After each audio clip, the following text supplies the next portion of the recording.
ओम नमोस्तु नमोस्तु नमोस्तु नमोस्तु नमोस्तु।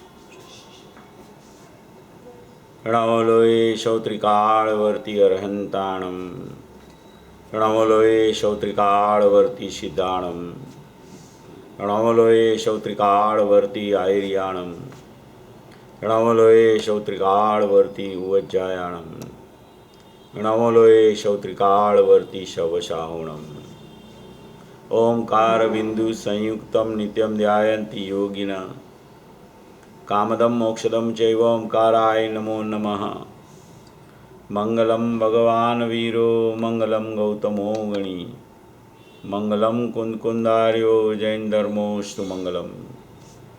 सर्वमंगल मांगल्यम सर्वकल्याणकारकम, प्रधानम सर्वधर्माणं जैनम जयतु शासनम। नमः समयसाराय स्वानुभूत्या चकाशते, चित्स्वभावाय भावाय सर्वभावांतरच्छिदे। एगो में शासदो अपा ज्ञान दर्शन लखणो, शेषा में बाहिरा भावा सवे संयोग लखणा। मारो सुशाश्वत एक दर्शन ज्ञान लक्षण जीव छे, बाकी बधा संयोग लक्षण भाव मुझती बाह्य छे। हूँ एक शुद्ध सदारूपी ज्ञान दर्शन मई खरे, कई अन्य ते मारू जरी परमाणु मात्र नहीं अरे। जे जाणतो अरहंत ने गुण द्रव्य ने पर्यायी पणे, ते जीव जाने आत्मने तशु मोह पामे लय खरे। नहीं अप्रमत के प्रमत नहीं जे एक ज्ञायक भाव छे, ए रीत शुद्ध कथाय ने जे ज्ञात ते तो तेज छे। जेम नेत्र तेमज ज्ञान नहीं कारक नहीं वेद करे, जाने ज कर्मोदय निर्जरा बंध तेमज मोक्ष ने। ध्रुवचल ने अनुपम गति पामेल सर्वेशित ने, वंदी कहूँ श्रुत केवड़ी कथिताशमय प्राप्त हो। तु स्थाप निज ने मोक्ष पंथे, ध्यानुभव तेह ने, तेमाज नित्य विहार कर, नहीं विहर पर द्रव्यो विषय। ओम श्री नमः शिदेव्य नमः शिदेव्य नमः शिदेव्य। अभी हम सब लोगों ने पूज्य गुरुदेव श्री का नायरोबी में जो पूज्य गुरुदेव श्री पधारे थे, उसका स्वर्गारोहण के पहले ही थोड़े काल पहले, एक साल पहले, तो वो जो प्रवचन नायरोबी में वीडियो हुए थे, उसका अभी अपन ने 17-18 गाथा का, आचार्य भगवान की जो गाथा है उसके ऊपर पूज्य गुरुदेव श्री का प्रवचन का स्वाध्याय किया। एक प्रवचन में पूज्य गुरुदेव श्री का जो प्रवचन आता है, वो एक प्रवचन में इतनी बातें आती है, इतनी बातें आती है और इतना स्पष्टीकरण आता है पूज्य गुरुदेव श्री का, कि अगर अपन वो प्रवचन से ही अगर चर्चा उठावे न, तो अपन तो चर्चा पूरी भी न कर सके 1-2-4 घंटे में एक प्रवचन की। इतना रहस्य पूज्य गुरुदेव श्री एक प्रवचन में खोलते हैं, और ये तो उनकी बहुत प्रिय गाथा है 17-18 गाथा। तो ये 17-18 गाथा पूज्य गुरुदेव श्री को जैसे प्रिय थी, ऐसे सब मुमुक्षुओं को प्रिय होती है। ऐसी कोई ये बहुत महत्वपूर्ण गाथा का स्वाध्याय अपन लोग कर रहे हैं। थोड़ा अपन ने कल, मैंने कि आज आपके यहाँ आज सवेरे चला था, वो जो अपन ने चलाया था, पहले तो पूरा इतिहास कुनकुन आचार्य देव से समयसार कैसे बना, समयसार का अनुवाद कैसे हुआ, पूज्य गुरुदेव श्री के हाथ में कैसे आया, और 45 साल तक पूज्य गुरुदेव श्री का अविरत प्रवाह रूप से ये जो पूरा अध्यात्म युग एक शुरू हो गया पूज्य गुरुदेव श्री के निमित्त से, उसकी चर्चा अपन ने ली थी। तो ये गाथा का मूल पाठ है, उसके ऊपर अपन ने चर्चा शुरू की थी। ये अपन आगे बढ़ाते हैं उस चर्चा को। ये जो 17-18 गाथा है, उसमें मुख्य रूप से तो 2 बात आई है कि शुद्धात्मा का स्वरूप क्या और वो शुद्धात्मा का अनुभव कैसे होवे। ये मूल 2 बात ये 17-18 गाथा में आचार्य भगवान ने रखी है। तो बहुत काल से, अनादि से यही प्रश्न चला आ रहा है पात्र जीवों का कि शुद्धात्मा का स्वरूप क्या है और उसकी अनुभूति कैसे होवे। जैसे भरत महाराजा थे, उसने ऋषभदेव भगवान को भी यही प्रश्न किया था कि शुद्धात्मा का स्वरूप क्या है और उसकी अनुभूति कैसे होवे। गौतम गणधर ने भी महावीर परमात्मा को यही प्रश्न उठाया था कि शुद्ध आत्मा का स्वरूप क्या है और उसकी अनुभूति कैसे होवे। ऐसे यहाँ भी जो मोक्षार्थी पुरुष है, जो मोक्ष का अर्थी है, मोक्ष का इच्छुक है, मान का अर्थी नहीं है, धन का अर्थी नहीं है। धन का अर्थी का तो दृष्टांत दिया है, मगर जैसे धन का अर्थी होता है ऐसे ये जीव, आत्मार्थी जीव मोक्ष का अर्थी होता है। ऐसे मोक्ष का अर्थी जो है कि जिसको मोक्ष ही चाहिए मात्र, वो मोक्ष का अर्थी का भी यही प्रश्न होता है कि शुद्धात्मा का स्वरूप क्या है और उसकी अनुभूति मुझे कैसे हो जाए। क्योंकि अनुभूति जब होती है तो अनुभूति के काल के बाद में मोक्ष होने में अनंत काल नहीं लगता। असंख्य समय में सम्यक दृष्टि पुरुषों का मोक्ष हो जाता है। इसलिए प्रश्न ये उठाया है कि शुद्धात्मा का स्वरूप क्या, चैतन्य भगवान आत्मा का स्वरूप क्या, अविनश्वर पदार्थ का स्वरूप क्या, त्रिकाली ध्रुव परमात्मा का स्वरूप क्या, अखंड नित्य निरावरण जो भगवान आत्मा है, जो अपने ज्ञान आदि अनंत गुणों से भरा पड़ा है, वो जो भगवान आत्मा है उसका स्वरूप क्या है, शुद्धात्मा का स्वरूप क्या है। और शुद्धात्मा का स्वरूप में जानूं तो नियम से मुझे उसकी अनुभूति होगी न होगी, वो अनुभूति भी मुझे कैसे होवे। ये दो चर्चाएं ये 17-18 गाथा में भरी हुई है और सचमुच में ये दो चर्चा में ही पूरा जैन दर्शन है। क्योंकि ये दो ही बात ऐसी है कि जिसको आगे करने जैसी है।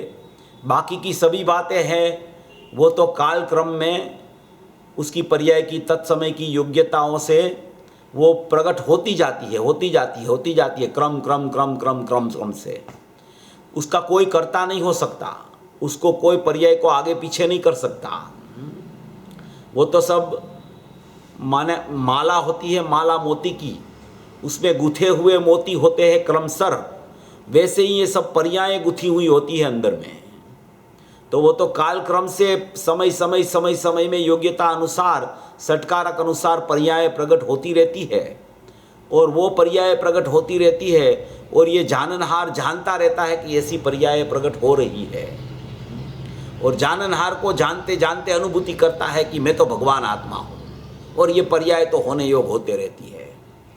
ऐसा ये प्रकरण 17-18 गाथा में ये मूल प्रकरण ये बताया है शुद्धात्मा का स्वरूप क्या और उसकी अनुभूति कैसे होवे। तो ये प्रश्न पहले से ही चला आता है। गुरुदेव को, पूज्य गुरुदेव श्री को भी ये जो जीव आते थे वहाँ वही प्रश्न पूछते थे कि आप बार बार भगवान आत्मा कह रहे हो, तो भगवान आत्मा है कैसा, भगवान आत्मा का स्वरूप क्या है, भगवान आत्मा को हम कैसे पहचाने कि उसमें संयोग नहीं है, उसमें राग नहीं है, उसमें एक समय की पर्याय नहीं है, उसमें कोई निमित्त नहीं है, उसमें कोई इंद्रिय ज्ञान नहीं है, उसमें भावक का भाव नहीं है, उसमें ज्ञेय का भाव नहीं है। तो कि वो तो सब नहीं ही है, वो नहीं है, वो पहचानने की चीज नहीं है, वो नहीं है, उससे आत्मा पहचाना जाता नहीं है। वो नास्ति से सब बोला जाता है।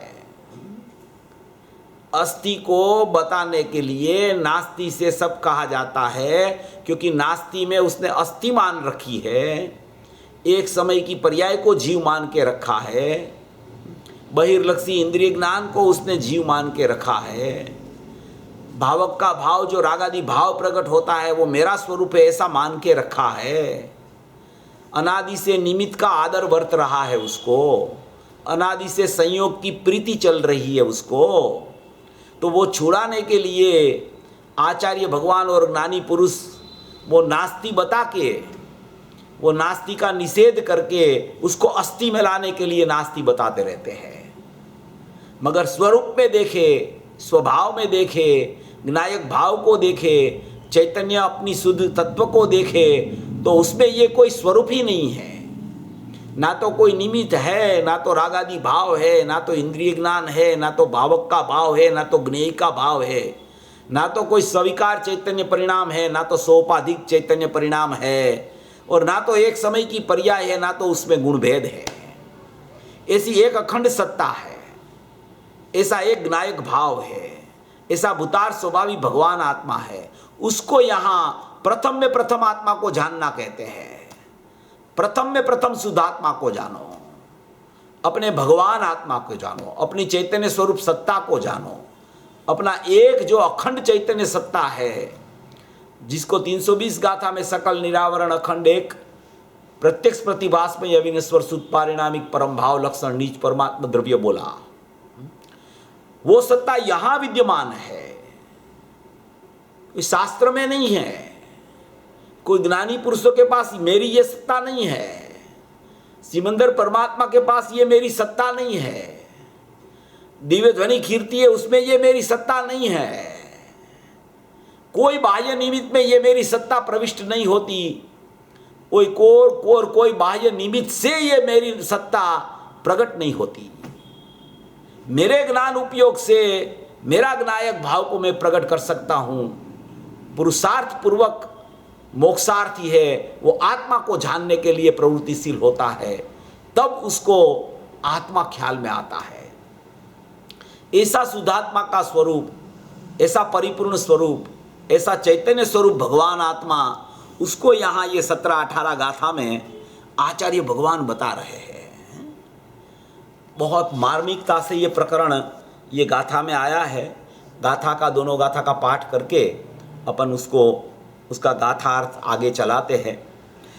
ज्यों पुरुष कोई नृपति को भी जान कर श्रद्धा करे, फिर यत्न से धन अर्थ वो अनुचरण राजा का करे।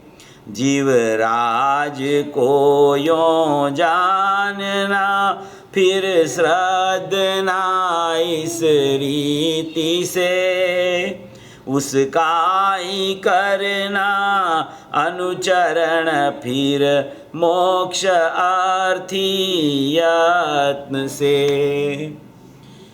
क्या कहना चाहते हैं आचार्य भगवान ये गाथा में, कि कोई धन का अर्थी होता है, पहले राजा को जान लेता है, और आत्मा का अर्थी होता है, वो पहले भगवान आत्मा को जानता है।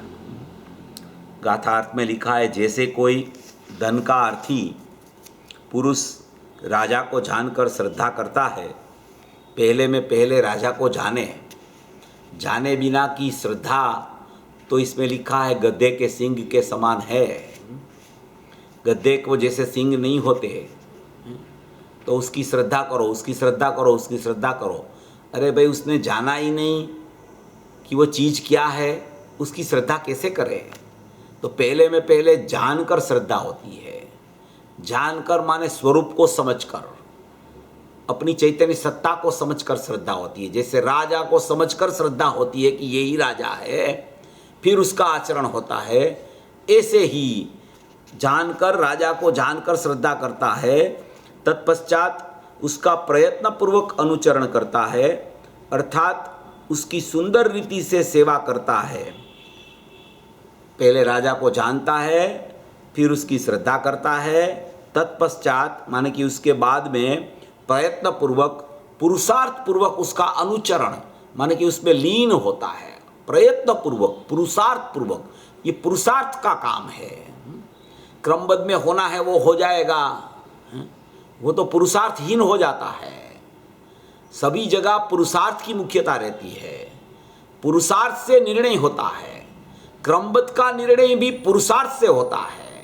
पर्याय की क्रमबद्धता का, पर्याय की योग्यता का, पर्याय का सटकारक का, पर्याय का होने योग्यपना का निर्णय भी अपने ज्ञान में पुरुषार्थ चलता है, तब उसको पता चलता है भगवान आत्मा की सन्मुख होके कि पर्याय मेरा स्वरूप नहीं है, वो पर्याय क्रम में होती है। तो भगवान आत्मा को देखता है तो पर्याय दिखती नहीं है, उसी का नाम पर्याय की क्रमबद्धता है।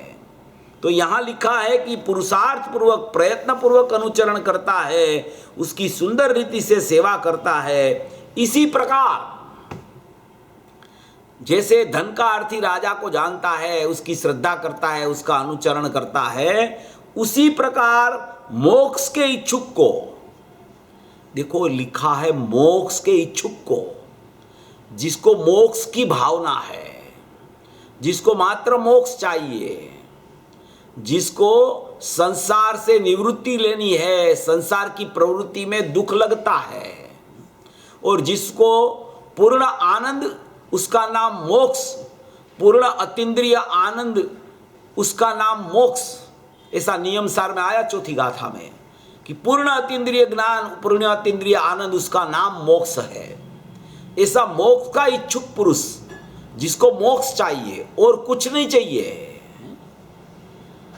बाहर का कुछ संयोग नहीं चाहिए, बाहर का संयोग तो छोड़ो, ज्ञानी का संग करना है, शास्त्र का संग करना है, वहां से भी वो निवृत्त होता है और अपना आत्मा का संग करने के लिए पुरुषार्थ पूर्वक प्रवृत्त होता है। वो मोक्ष का इच्छुक कहा जाता है कि जिसको मोक्ष के अलावा कुछ नहीं चाहिए, मात्र मोक्ष अभिलाष।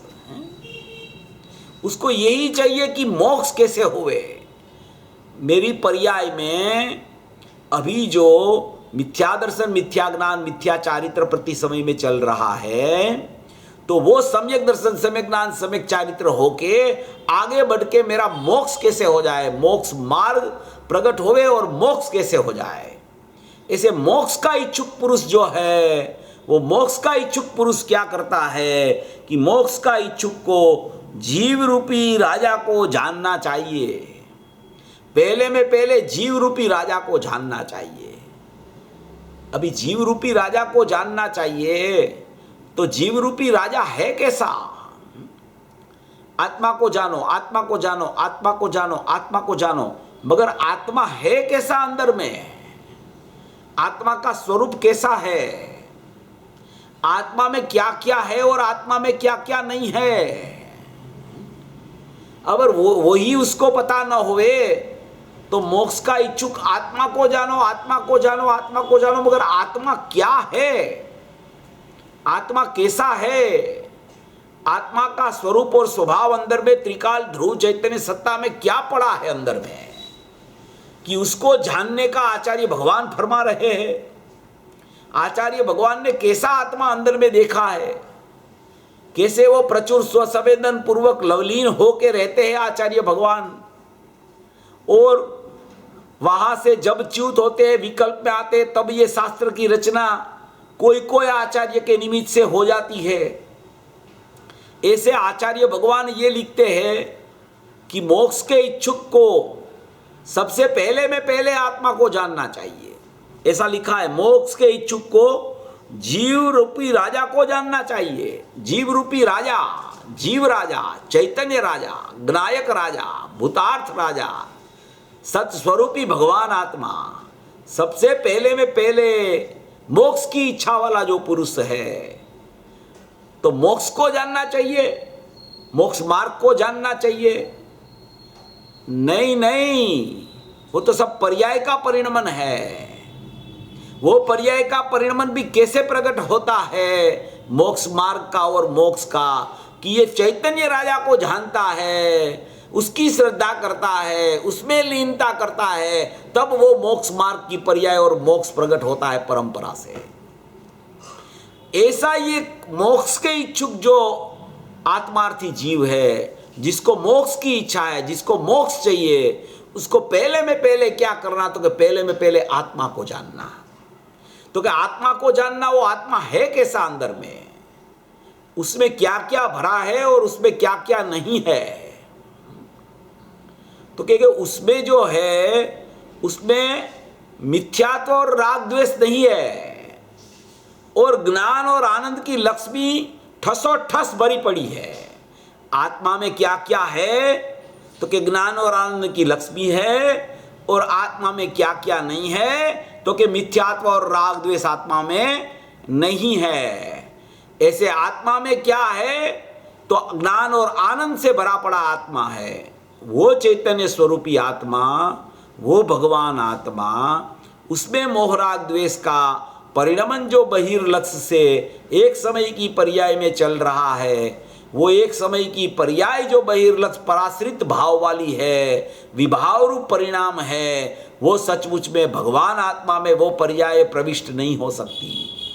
इसलिए जितनी अशुद्धता वाली सत्ता, वो पर्याय जो प्रकट होती है पर लक्ष्य से, वो मोह राग द्वेष वाले अज्ञान भाव वो आत्मा में नहीं है। और आत्मा ज्ञान और आनंद ऐसे अनंत गुणों से भरा हुआ चैतन्य लक्ष्मी वाला परमात्मा, ध्रुव परमात्मा, त्रिकाल परमात्मा, सतरूप भगवान आत्मा, ऐसा ये चैतन्य परमात्मा अंदर विद्यमान है। वो चैतन्य परमात्मा में पूरा जो अखंड ज्ञायक भाव है, पूरा जो स्वभावस्थ परमात्मा है, पूरा जो स्वरूपस्थ परमात्मा है, वो चैतन्य लक्ष्मी का भंडार है। वो अनंत गुणों से भरा हुआ है। अनंत गुणों की चैतन्य लक्ष्मी ठसोठस भरी है उसमें। सभी गुण के लक्षण पृथक पृथक होने पर भी अंदर में कोई गुणों का भेद नहीं होता।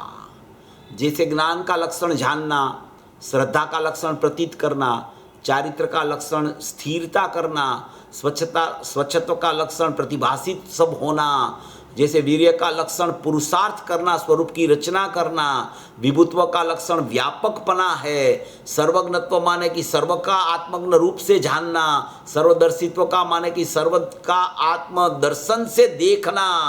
ऐसा प्रकाश शक्ति का भी अभी गुरुदेव ने लिया था कि वो स्वसंवेदनमयी प्रकाश शक्ति अनंत गुणों में 12वीं शक्ति भरी है। ऐसे जीवत्व, चित्ति, दसी, ज्ञान, सुख, वीर्य, प्रभुत्व, विभुत्व, सर्वदर्शित्व, सर्वज्ञत्व, सच्चत्व, प्रकाश, ऐसी अनंत शक्तियों का भंडार, ऐसा जो चैतन्य स्वरूपी भगवान आत्मा अपने में अनंत गुणों का भंडार लेके भरा हुआ एक चैतन्य स्वरूपी भगवान आत्मा है। वो चैतन्य स्वरूपी भगवान आत्मा में उसके असंख्य प्रदेश है, उसका त्रिकाल काल है, वो खुद निर्विकल्प वस्तु है और सचमुच में अनंत गुणों से भरी पूरी पड़ी हुई वो वस्तु है। ऐसा ये आत्मा का अंदर का स्वरूप है। ऐसा आत्मा को जानना है। ऐसा भगवान आत्मा अंदर है। उसका असंख्य प्रदेश, एक एक प्रदेश है और वो एक प्रदेश ध्रुव रूप रहते हैं। वो अनंत गुणात्मक जो अपना आत्मा है, वो एक एक प्रदेश में अनंत गुण पथरे हुए हैं। वो एक असंख्य प्रदेशी आत्मा, वो ज्ञान चैतन्य लक्ष्मी से भरा पड़ा असंख्य प्रदेशी आत्मा है। उसका जो प्रदेश है वो ऐसे विस्तार, सामान्य समुदाय से पथरे हुए प्रदेश है अंदर भगवान आत्मा में।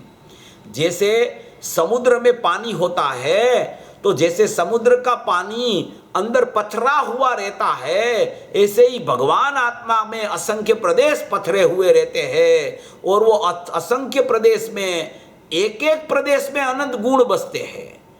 एक एक प्रदेश में अनंत गुण अपना आगवा अस्तित्व लेके विद्यमान है। वो एक एक गुण में, एक एक गुण जो होता है, वो एक एक गुण में अनादिकाल से अनंत काल तक की पर्यायों का सामर्थ्य अंदर पड़ा है पारिणामिक भाव में।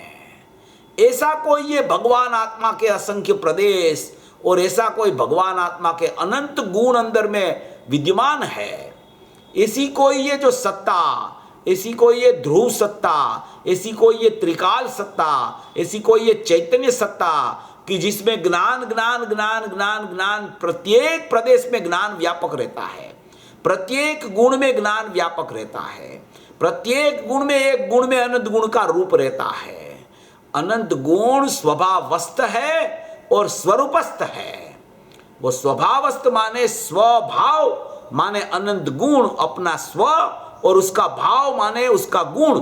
तो वो स्वभाव रूप पूरा ज्ञायक भाव है और स्वरूप है उसका।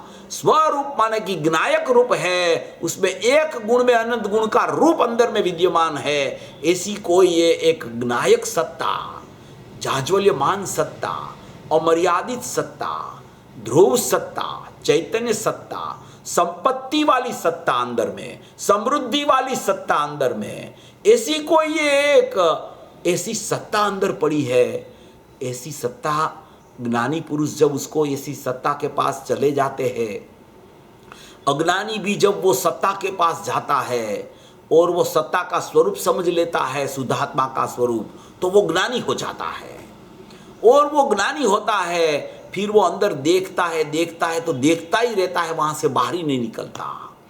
ऐसी कोई ये एक शुद्धात्मा की लक्ष्मी अंदर विद्यमान है। ये धन का अर्थ ही लिखा है ना, तो वास्तविक धन तो अपने अनंत गुण है। वो सचमुच में अपने अनंत गुण है, वो अपना धन है, वो अपनी संपत्ति है, वो अपना समाज है, वो अपनी समृद्धि है, वो अपनी चैतन्यता है, वो अपनी लाक्षणिकता अंदर में पड़ी है। ऐसा एक जो ये भगवान आत्मा है, ऐसा ध्रुव आत्मा है, ऐसा चैतन्य स्वरूपी आत्मा है, उसको सबसे पहले में पहले जानना चाहिए। जानने की त्रिकाली द्रव्य ऐसी वस्तु अंदर में पड़ी है कि अगर उसको जानने के लिए जीव प्रवृत्तिशील होवे तो उसमें एक एक प्रदेश ऐसे असंख्य प्रदेश है, एक एक प्रदेश में अनंत गुण है, उसमें उसका त्रिकाल काल भरा है। ऐसी एक द्रव्य क्षेत्र काल भाव से अखंडित नहीं खंडित होती ऐसी निर्विकल्प वस्तु अंदर में पड़ी है। अभी जो वो उसको जानने के लिए जाए तो दूसरा जानने का सब बंद हो जाए, उसको वहां से वो निकले ही नहीं। ऐसी अंदर में वस्तु भरी पड़ी है। मगर ये अज्ञानी जीव, विभाव वाला जीव, अशुद्धता वाला जीव, परलक्ष्य वाला जीव, एक समय की पर्याय में अहम करने वाला जीव, संयोग में, राग में और इंद्रिय ज्ञान में और भावक का भाव में और ज्ञेय भाव में अहम करने वाला जीव, उसको ये ख्याल में नहीं आता कि जो सत्ता में मैं पर की सन्मुखता कर रहा हूं, वही सत्ता जहां मेरी पर्याय विद्यमान है, उसी के अंदर में मेरा ध्रुव स्वरूप नायक भाव अंदर विद्यमान है, मेरी चैतन्य सत्ता अंदर विद्यमान है, मेरा शुद्ध स्वरूप ही अंदर विद्यमान भगवान आत्मा है। ये परलक्षी भाव में इतना माने कि आरूढ़ हो गया है जीव कि भगवान आत्मा ऐसा है, उसकी ज्ञायक सत्ता ऐसी है, उसका चैतन्य स्वभाव ऐसा है, उसको जानने के लिए वो प्रवृत्तिशील ही कभी नहीं हुआ। इसलिए यहाँ आचार्य भगवान कहते हैं कि मोक्ष के इच्छुक को जीव रूपी राजा को जानना चाहिए। जीव रूपी राजा को जानना ऐसा तो बोल दिया, मगर जीव रूपी राजा कैसा है, वो अंदर में ऐसा स्वरूप है, अंदर में ज्ञान स्वरूपी भगवान आत्मा है, आनंद स्वरूपी भगवान आत्मा है, स्वच्छता स्वरूपी भगवान आत्मा है, सुख स्वरूपी भगवान आत्मा है। ऐसा अंदर में सुख भरा है, सुख। पूज्य गुरुदेव श्री फरमाते हैं ना कि हरण की नाभि में कस्तूरी, वो कस्तूरी तो अंदर थी, हरण की नाभि में अंदर कस्तूरी तो थी, और वो कस्तूरी की उसको सुगंध भी आती रहती थी, वो कस्तूरी की सुगंध भी अंदर से आती रहती थी। ऐसे ये भगवान आत्मा तो अंदर में है, और भगवान आत्मा का ज्ञान तो प्रकट है, वो ज्ञान जानने में आ रहा है सबको। जैसे हरण की नाभि में कस्तूरी है, वो कस्तूरी अंदर ठसोठस भरी है, ऐसे भगवान आत्मा में ज्ञान और आनंद ठसोठस भरा है।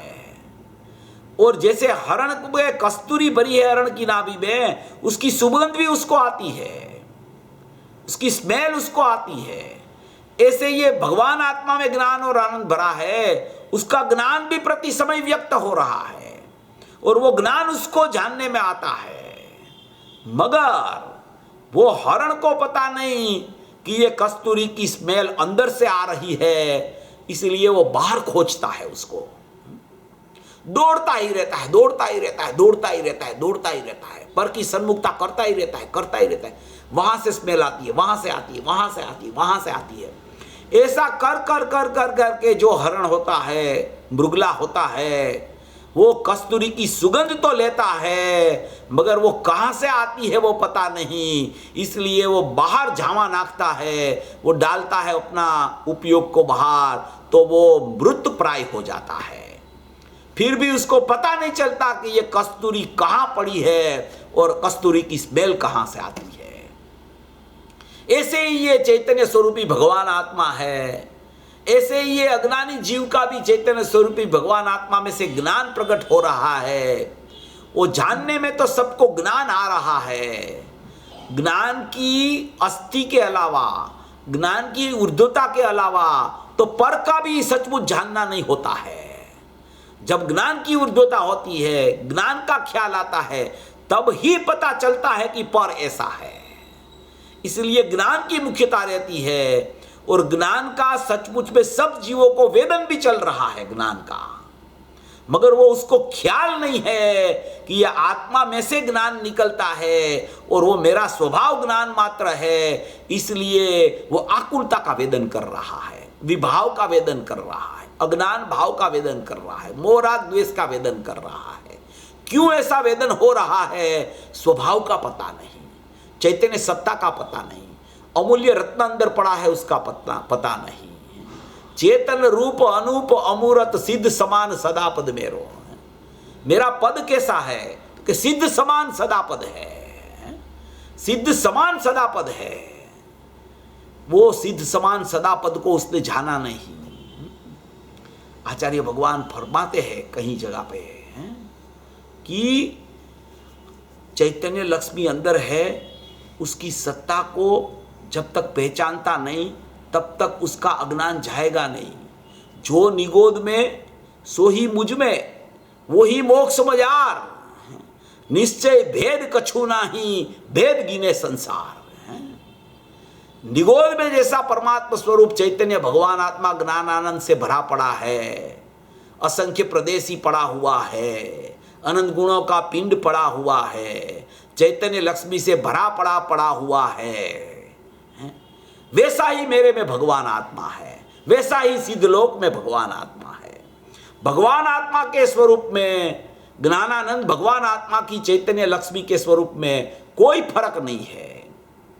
अज्ञानी का आत्मा ले लो, अभवी का आत्मा ले लो, निगोद का आत्मा ले लो कि सिद्ध का आत्मा ले लो, जिसको चैतन्य स्वरूपी आत्मा कहा जाए, त्रिकाली द्रव्य कहा जाए, दृष्टि का विषय कहा जाए, अनादि अनंत चैतन्य चिन्ह वाला आत्मा कहा जाए, ऐसा अनादि अनंत अविनश्वर चिन्ह वाला जो चैतन्य स्वरूपी भगवान आत्मा जो है, उसमें कोई फर्क, कोई भी पर्याय में कैसा भी भाव चलता हो, पर्याय बहिर्लक्ष्य से चलती हो कि पर्याय अंतर्लक्ष्य से चलती हो, वो पर्याय का परिणमन कैसा भी होवे, उस समय भी भगवान आत्मा तो अपनी चैतन्य लक्ष्मी लेके बैठा हुआ है। ज्ञान आनंद का पिंड है, चैतन्य स्वरूपी भगवान आत्मा है, ज्ञायक भाव विद्यमान है।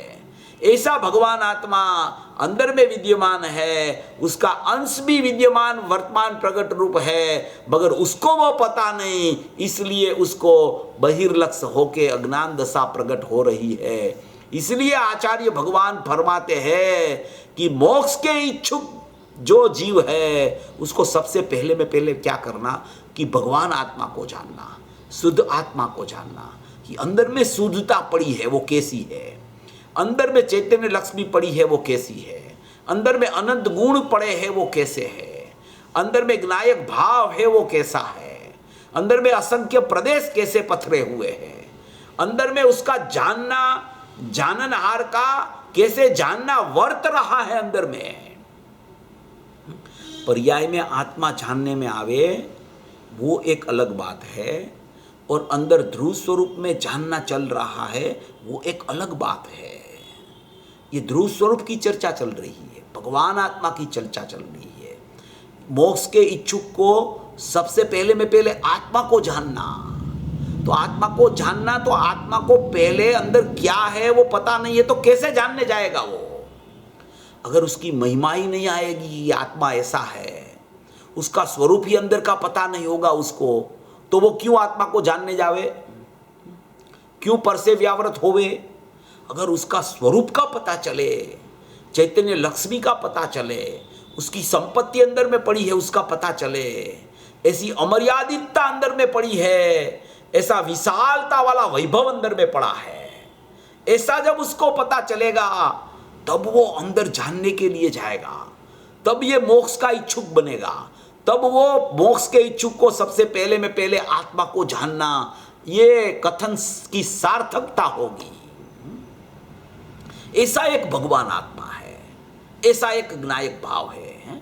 गुरुदेव तो बार बार बार बार दरेक प्रवचन में बोलते हैं कि भाई तू भगवान आत्मा है, तू भगवान आत्मा है, तू चैतन्य स्वरूपी आत्मा है, तू ज्ञायक भाव है।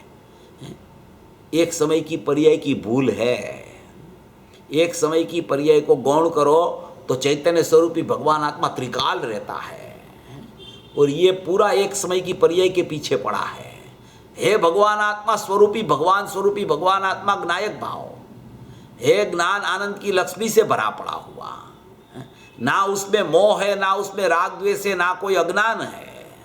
वो सत्ता को भूल के वो मोह राग द्वेष जहां वर्त रहा है उसको दूर करने के लिए पुरुषार्थ कर रहा है। वो दूर कैसे होवे इसको जाने तो वो उत्पन्न ही नहीं होवे, मगर वो उत्पन्न हो गया बाद में दूर करने का पुरुषार्थ करता है। ये बड़ी विपरीतता है। ये परलक्ष्य छूटता नहीं है, विभाव का लक्ष्य छूटता नहीं है, अंदर वो जा सकता नहीं है उसमें, क्योंकि उसका लक्ष्य बाहर ही रहता है। मिथ्यात्व को टालू, राग द्वेष कम करूं, वो क्या है, अज्ञान दशा में बहिर्लक्ष्य ही चलता रहता है उसका, और वो कितना भी पुरुषार्थ कर ले मिथ्यात्व नहीं जाएगा, राग द्वेष भी नहीं जाएगा। वो जाएगा कैसे, उसकी विधि इसमें आचार्य भगवान बताते हैं कि मोक्ष का इच्छुक जो है, जिसको मिथ्यात्व को दूर नहीं करना, जिसको राग द्वेष को दूर कर नहीं करना, क्यों नहीं करना, क्योंकि भगवान आत्मा में वो नहीं है, इसलिए दूर नहीं करना है। वो तो ऐसी प्रक्रिया करेगा कि भगवान आत्मा को देखेगा तो वो उत्पन्न ही नहीं होगे, उसका नाम दूर कर दिया उसने।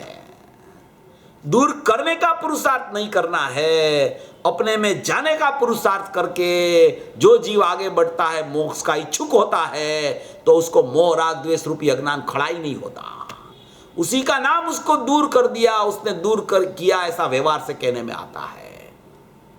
तो ऐसी एक जो ये चैतन्य लक्ष्मी, ऐसी एक जो परम पारिणामिक भाव लक्षण वाली सत्ता, ऐसी एक जो ध्रुवधाम वाली सत्ता, इसमें भी अंदर में ध्रुव का जानना वर्त रहा है नित्य रूप से, नित्य रूप से, नित्य रूप से, नित्य रूप से, नित्य रूप से, शाश्वत रूप से ये अंदर में वर्त रहा है, वर्त रहा है, वर्त रहा है, कि जानने वाला ही सबको जानने में आ रहा है। ऐसा एक ध्रुव सत्ता है, ऐसा एक ध्रुव स्वरूप है, ऐसा एक भगवान आत्मा में ऐसा स्वरूप अंदर भरा पड़ा है। जब तक उसको नहीं पहचानता तब तक बहिर्लक्षता छूटती नहीं, तब तक वो मोक्ष का इच्छुक नहीं बनता। जो मोक्ष का इच्छुक होता है वो सबसे पहले अपनी त्रिकाली सत्ता को जानने का पुरुषार्थ करता है, अपने चैतन्य स्वरूप को जानने का पुरुषार्थ करता है। ऐसा ये अंदर में एक स्वयं प्रभु है, स्वयंभू है। वो प्रवचन सार की 16वीं गाथा में है कि स्वयंभू भगवान आत्मा है, ये स्वयंभू है, इसको किसी ने बनाया नहीं है, इसकी कोई रचना नहीं कर सकता। ये स्वयंभू परमात्मा है। जैसे अकृत्रिम जिन चैत्यालय और जिन प्रतिमा होती है वो स्वयंभू होती है, उसको कोई बनाने वाला नहीं होता। ऐसे ये भगवान चैतन्य परमात्मा है, वो स्वयंभू परमात्मा है, स्वयं रक्षित स्वयंभू परमात्मा। अपने में अपनी रक्षा अपने से होती है, उसकी रक्षा करने वाला कोई नहीं होता। ऐसा अघटित घाट वाला है, उसका घाट किसी ने नहीं बनाया। ज्ञान दर्शन में ही घाट है जो उसका स्वरूप है, वो अघटित घाट है, कोई बनाने वाला नहीं उसका। टंकोत्कीर्ण परमात्मा है, टंकोत्कीर्ण। ना तो उसमें कुछ कमी होती है, ना तो उसमें कुछ बढ़ता है। कितनी भी पर्याय प्रकट हो जाए, सिद्ध की पर्याय भी प्रकट हो जाए, तो इसकी कोई ज्यादा महिमा हो जाती ऐसा नहीं है, और निगोद की पर्याय चलती रहे तो इसकी महिमा कुछ कम हो जाती ऐसा नहीं है, क्योंकि पर्यायों से पार चैतन्य भगवान आत्मा है। कोई बंध वाली पर्याय की, कोई मोक्ष वाली पर्याय सचमुच चैतन्य परमात्मा में नहीं है। जितनी पर्याय अंदर से निकलती है वो उत्पाद होता है और उत्पाद का परिणमन स्वतंत्र होता है, उसको पर्याय कहने में आता है।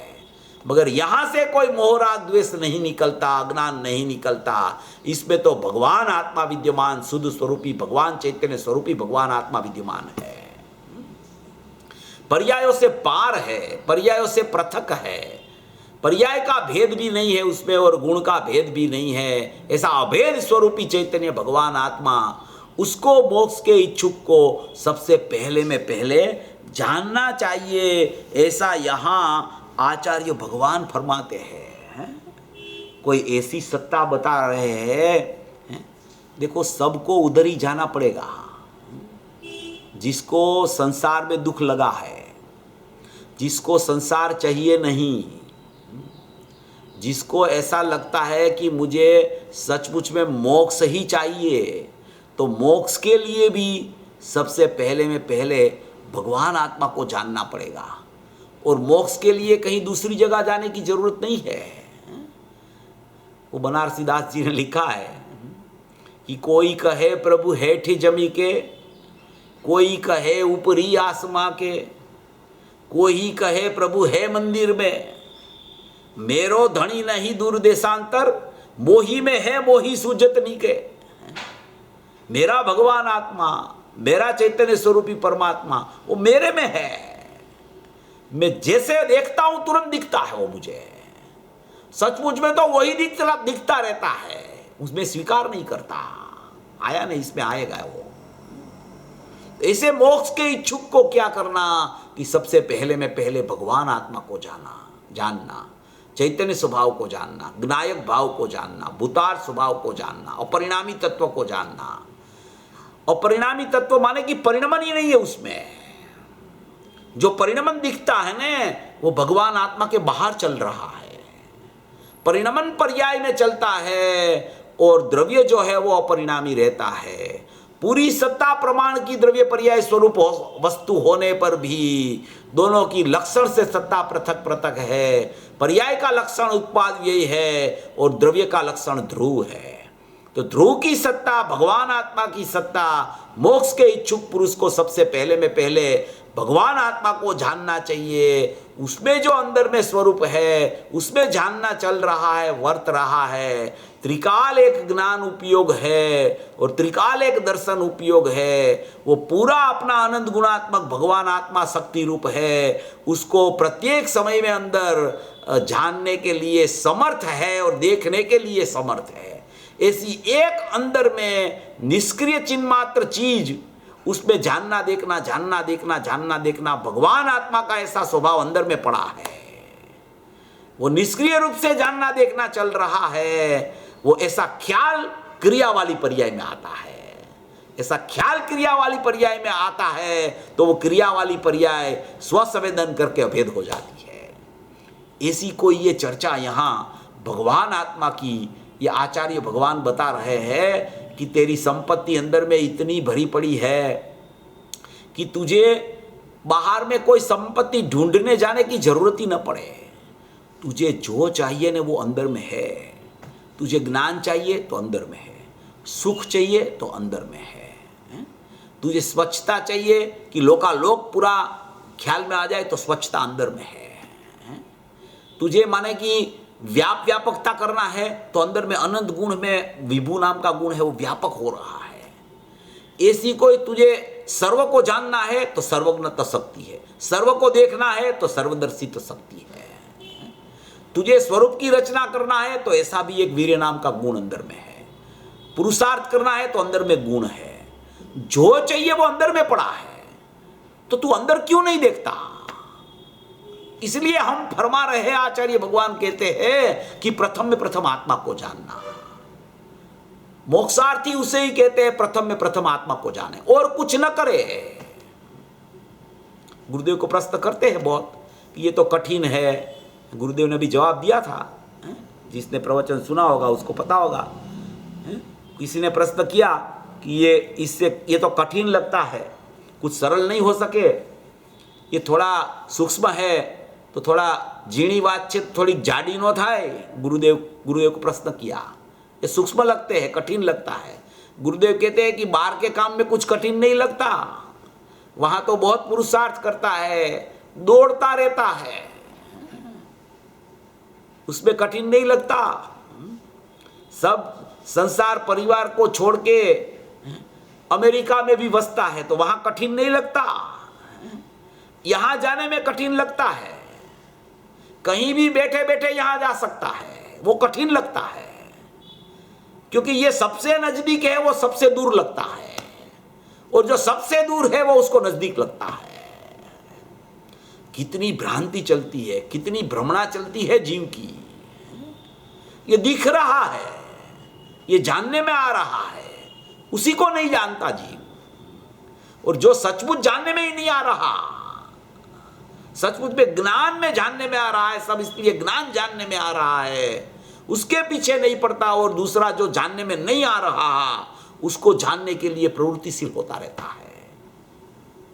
इसलिए यहां कहते हैं कि मोक्ष के इच्छुक को जीव रूपी राजा को जानना चाहिए। सबसे पहले में पहला कर्तव्य आत्मार्थी जीव का, मोक्षार्थी जीव का, मोक्ष का इच्छुक का ये होता है कि सबसे पहले में पहले भगवान आत्मा को जानो।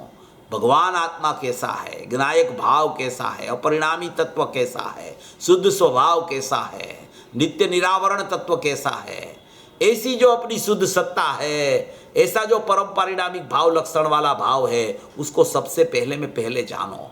उसको जानोगे तब ही उसकी श्रद्धा होगी। देखो कहते हैं मोक्ष के इच्छुक को राजा को जानना चाहिए और फिर इसी प्रकार उसका श्रद्धान करना चाहिए। श्रद्धान पहले नहीं लिया। क्यों श्रद्धान पहले नहीं लिया? क्योंकि जाना ही नहीं जो पदार्थ को, उसकी श्रद्धा कैसे करे? जो चीज को जाने तब तो उसका विश्वास आवे। अभी जाने ही नहीं तो कि श्रद्धा करो, श्रद्धा करो, श्रद्धा करो। अरे भाई श्रद्धा कैसे करे? जाने बिना हम श्रद्धा करें तो वो तो मिथ्या श्रद्धा हो जाएगी।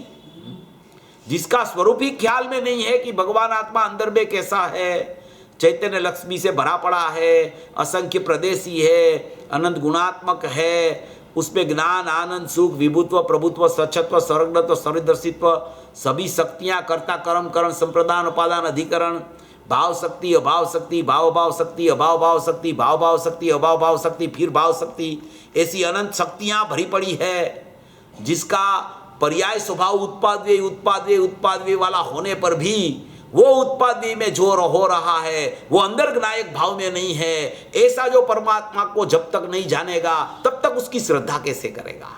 और उसकी श्रद्धा नहीं होगी तो सम्यक दर्शन कैसे होगा? तो मोक्ष का इच्छुक कैसे बनेगा? इसलिए सबसे पहले में पहले आत्मा को जानना। कैसा आत्मा? कि अनादि अनंत आत्मा, एक रूप आत्मा, चैतन्य स्वरूपी आत्मा, अखंड आत्मा, स्वयंभू आत्मा, अघटित घाट वाला आत्मा, टंकोत्कीर्ण आत्मा, कि जिसमें कुछ कम नहीं होता, जिसमें कुछ बढ़ता नहीं। पर्याय में सब परिणमन में वदघट होती रहती है। कोई तीव्र राग आ जाए, कोई मंद राग हो जाए, कोई तीव्र रुचि अंदर में चलने लगे और मंद रुचि हो जाए, ये सब परिणमन पर्याय का परिणमन है। उससे पार एक चैतन्य स्वरूपी भगवान आत्मा नायक भाव है, अपरिणामी तत्व है, शाश्वत तत्व है।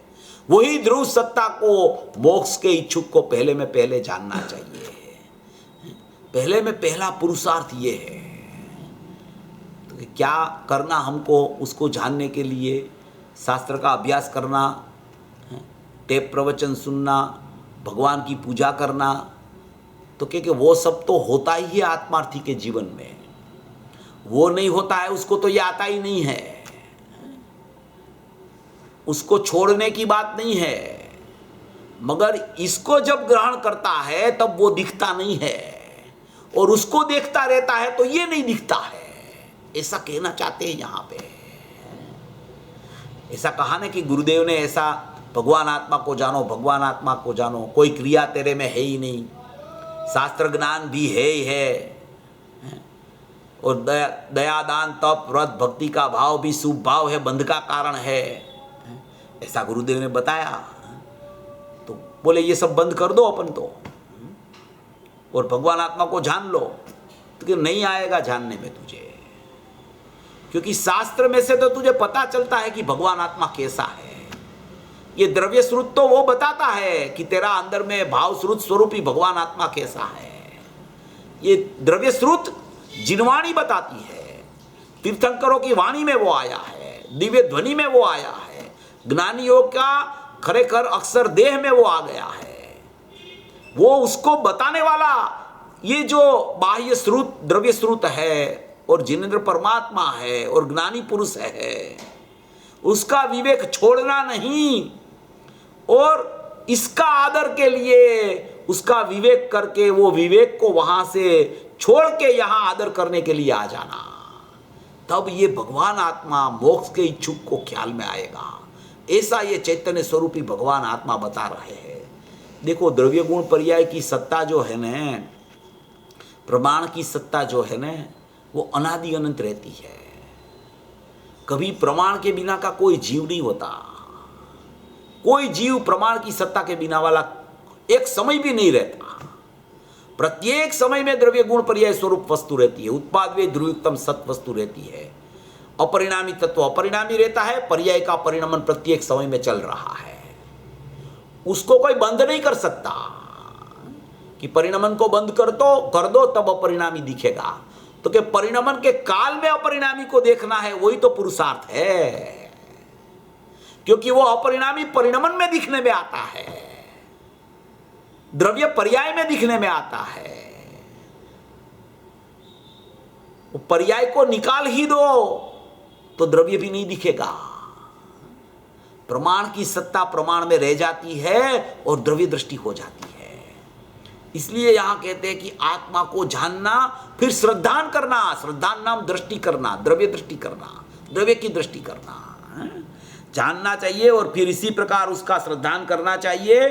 और तत्पश्चात उसके बाद में उसी का अनुसरण करना चाहिए, अर्थात अनुभव के द्वारा तन्मय हो जाना चाहिए। अनुभव के द्वारा उसमें तन्मय जाना चाहिए, लवलीन हो जाना चाहिए। तन्मय माने कि द्रव्य पर्याय का भेद ही न दिखे, तब वहां तन्मयता होती है। भेद विकल्प छूट जाए, अभेद परिणमन हो जाए और आत्मा की अनुभूति मोक्ष के इच्छुक को हो जाए। ऐसा प्रकरण यहां आचार्य भगवान खोल के बता रहे हैं। गाथा अर्थ में ये कुंद भगवान की गाथा जो है ना, उसका ये अर्थ है।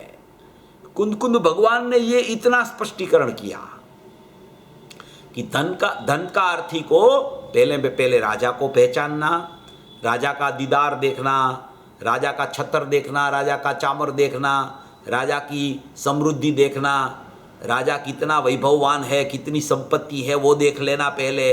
धन का अर्थी तो पहले वो देखता है ना कि राजा कहाँ रहता है, उसके प्रदेश कहाँ, वो उसका स्थल रहने का कहाँ है, उसकी अवर जवर का काल क्या है, उसके गुणों माने उसकी संपत्ति क्या है, वो खुद राजा खुद कैसा है?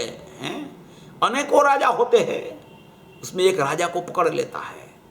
और ऐसे ही मोक्षार्थी पुरुष किसको पकड़ता है? उसको अनेक राजा नहीं है, उसको एक ही ये राजा है, चैतन्य राजा। चैतन्य राजा को मोक्षार्थी पुरुष पकड़ता है, तब वो चैतन्य लक्ष्मी प्रकट होती है। तब ज्ञान आनंद को अंदर में अनंत गुणात्मक अपनी वस्तु को देख लेता है, तो पर्याय में सम्यक दर्शन ज्ञान चारित्राणी मोक्ष मार्ग प्रकट होता है।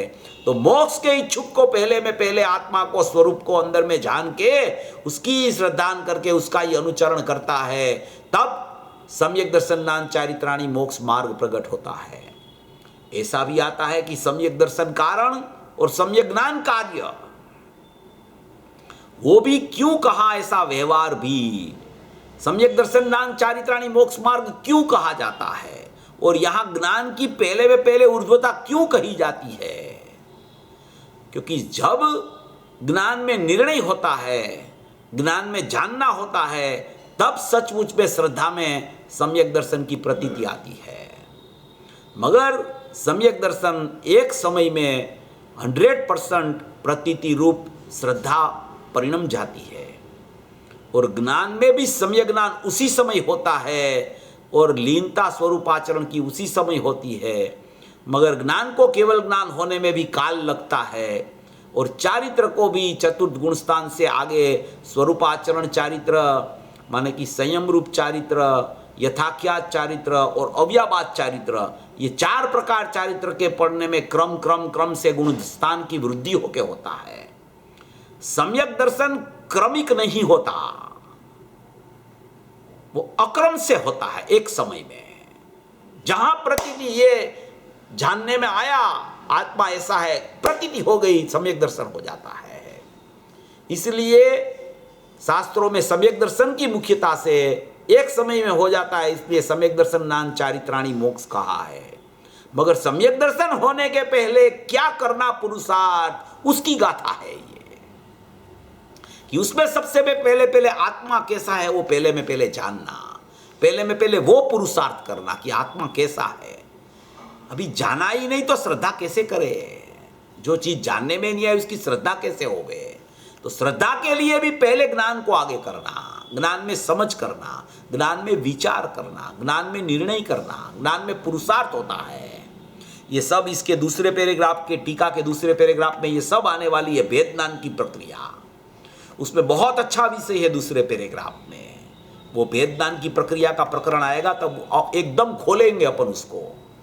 ज्ञान का परिणमन क्या, चारित्र का परिणमन क्या, श्रद्धा का परिणमन क्या, अनंत गुण की अनंत पर्यायों का परिणमन क्या, और परिणमन से पार एक भगवान आत्मा क्या, भेद ज्ञान की प्रक्रिया क्या, भेद विज्ञान सिद्धा सिद्धाये किल केचनम तस्य भाव तो बद्धा बद्धाये किल केचनम। जितने अभी तक सिद्ध हुए हैं सब भेद विज्ञान से हुए हैं, और जितने संसार में परिभ्रमण कर रहे हैं वो भेद विज्ञान के अभाव के कारण कर रहे हैं। ये सब गाथा इतनी महत्वपूर्ण है, मगर पहले में पहले मोक्ष के इच्छुक को भगवान आत्मा को पहले में पहले जानने का पुरुषार्थ करना, बाहर से उपयोग को हटाना, अंदर में क्या पड़ा है वो जानने के लिए पुरुषार्थी बनना चाहिए। जब तक वो ऐसा पुरुषार्थी नहीं बनेगा तब तक वो सचमुच में मोक्ष का इच्छुक नहीं बन सकेगा। ऐसी चर्चा, बहुत महत्वपूर्ण चर्चा ये 17-18 गाथा में आई है। उसका गाथार्थ पूरा हो गया। उसमें कहा कि धन का अर्थी जैसे वो राजा को जानता है, वैसे मोक्षार्थी अपने को मोक्ष के इच्छुक जो होता है वो अपने पहले में पहले भगवान आत्मा शुद्ध चैतन्य को जाने, सब जानता है तभी श्रद्धा वहाँ जाती है। इसलिए जिसको जाने उसकी श्रद्धा होती है, पर को जाने तो पर की श्रद्धा होती है, तो मिथ्यात्व होता है। पर्याय को जाने तो पर्याय की श्रद्धा होती है, तो मिथ्यात्व होता है। पर्याय मुंडा पर समया 93 गाथा प्रवचन सार में आया, पर्याय मुंड है वो पर समय है, ऐसा कहा। तो ये जो चर्चा है पूरी, वो द्रव्य पर्याय स्वरूप यथार्थ जिसको पता चल गई, उसको पहले में पहले भगवान आत्मा को जिसने जाना उसको वास्तव में द्रव्य पर्याय का ज्ञान यथार्थ हो जाता है। और श्रद्धान एक का और ज्ञान अनंत का, ऐसी एक लक्ष्मी, अनेकांतमयी लक्ष्मी, सम्यक ज्ञान पूर्वक, सम्यक एकांत पूर्वक, सम्यक अनेकांत का जन्म रूप फल आ जाता है।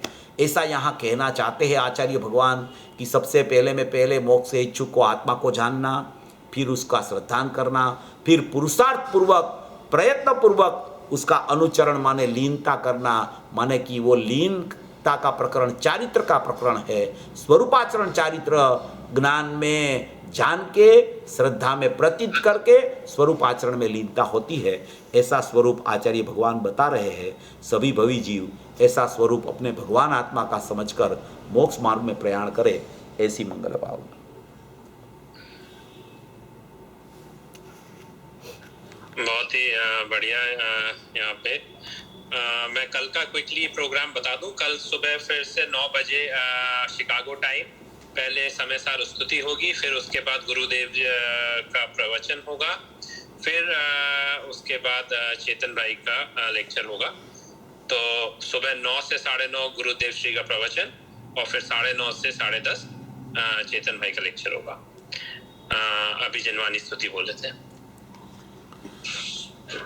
अहोपकार जिनवरनो कुंदनो ध्वनि दिव्यनो, जीन कुंद ध्वनि आप्या, अहो आ गुरु कहाननो।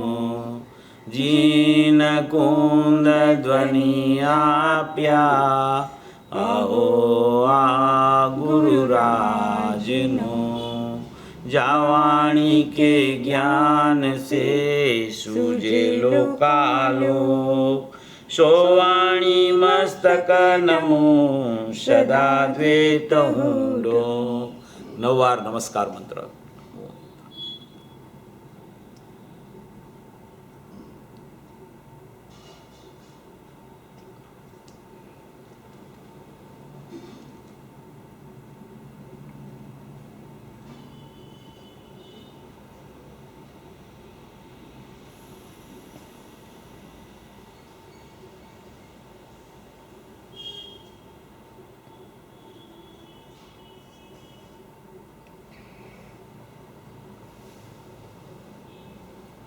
બોલો મંગલમય જીનવાણી માતનો જય હો. પરમ કૃપાળુ અનંત અનંત અનંત ઉપકારી શ્રી સદગુરુદેવનો જય હો.